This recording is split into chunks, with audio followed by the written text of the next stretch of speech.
Hey, good morning. Mayor Walensky driving market. So with the debt ceiling passing the vote in Congress, which is called the House as far as the US is concerned, then they're on the way up to increasing the amount of money that the US federal government can borrow in order to run the country, whether it's roads, whether it's hospitals, whether it's infrastructure.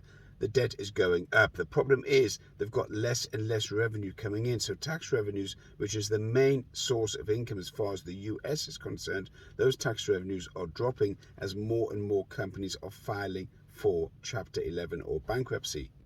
If you take that also in addition to many companies that are moving out of commercial property and moving location, it looks like that the debt ceiling is only one of the major problematic ingredients that the US seems to be tearing itself apart through crime, through drugs, and obviously through monetary restrictions. CBDC, the central bank digital currency, which is now going to come into play very, very soon, that is another control mechanism that is being introduced by the central banks. So the CBDC will essentially monitor, control, and understand all of your purchasing actions, and therefore they will be able to direct their controls over you eventually, not from day one. It'll be over a period of time. So say for example there was a restriction on moving out of your town by 5 miles, and you went to 6 miles and you went and bought a drink, or you made a purchase, whatever, then they would be able to refuse that purchase because CBDC would be the digital currency controlled by the central banks. The purchase would not happen. So that's just one example of what's going to happen regarding CBDC. It's probably the worst thing as far as human liberties are concerned that's been introduced ever in the history of creation of the world, going all the way back to Genesis.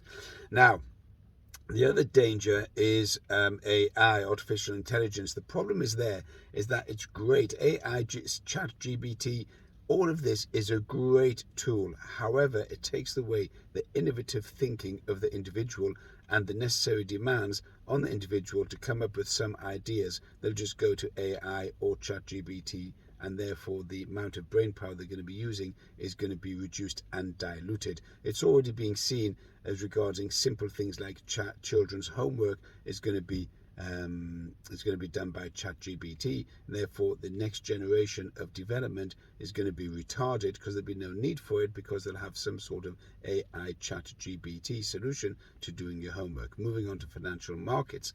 Markets are ticking. Well, the Dow's ticking down and the US tech, or the Nasdaq, is ticking up, but the Nasdaq is well overbought. There's no justification to these super high values, and it looks like it's going to be going in for a correction. In my opinion, is going to be a major correction. Now, a lot of viewers are saying that you're negative and you're pessimistic and one thing and the other. It's not. I was actually very, very bullish when rates were low, or put it this way, when interest rates were zero.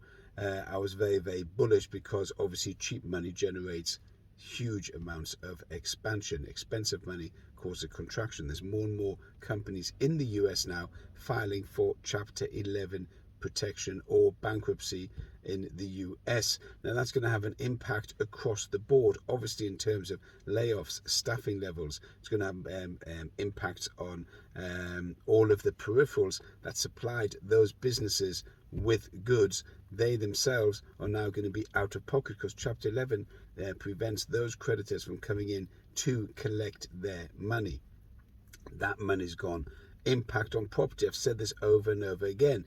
The commercial property in the US is sinking.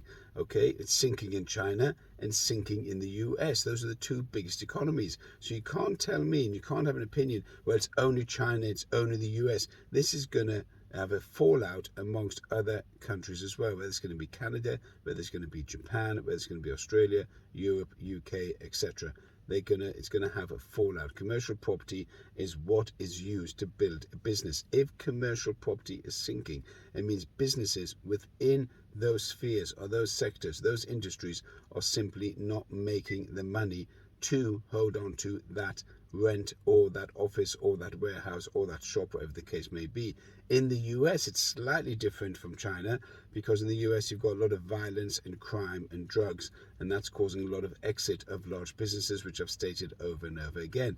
China, they've had a super growth since 2008, and that's pulled up the world economy by their huge demand, sucking in of raw materials, where the Western world was going into a recession. China came out and saved them. Now, what's likely to happen is, with that commercial property sinking, that's going to fall onto residential property. More and more businesses are going to file for Chapter 11 protection. One of them, for example, is Victoria's Secrets. You've got Hertz Rent-A-Car. You've got multiple international companies that are going to be filing for Chapter 11 bankruptcy. Putting everything together does not make you pessimistic, just makes you look at the facts and say these markets are overbought. These markets are going to go down. And whether you have AI or ChatGPT or whatever technology is going to save the Nasdaq, it's not going to save the Nasdaq. It's not going to save the markets. Expensive money, markets will go down, economy will contract. As far as foreign exchange is concerned, you've got a slightly stronger US dollar.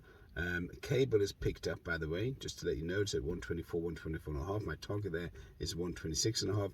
I expect gold to go well above $2,000 an ounce in the near future, especially if the CBDC goes through. You can subscribe, share, comment. Also catch me on Instagram, Mayor Valensky, Driving Markets. Everything said in this piece is obviously an opinion. Have a good day.